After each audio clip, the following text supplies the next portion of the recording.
What a blessed Friday morning. Today is September 20th. And look at those are my harvest from my garden.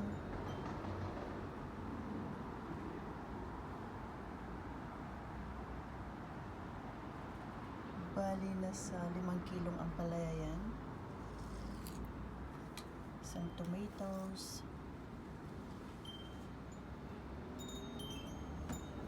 Cherry tomato.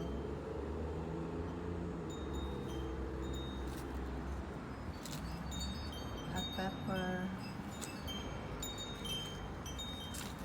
Cucumber. Tatlo na lang. Yung mga malalaki, hindi pa naman. Isang patola. Look at the patola. Ngayon lang ako nakapagpabunga ng ganitong klaseng patola dito. And may opo. Ayan po yung opo. Yung magalang na prutas. Namin gulay.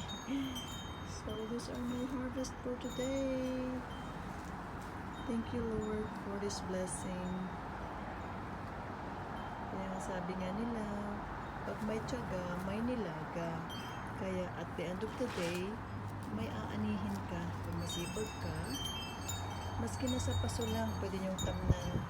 Mamumunga at mamumunga na. Mamumunga at mamumunga ang puno kapag nagtanim ka. Yan po ang ating harvest for today. At itong aking surroundings, dyan po nanggaling ang aking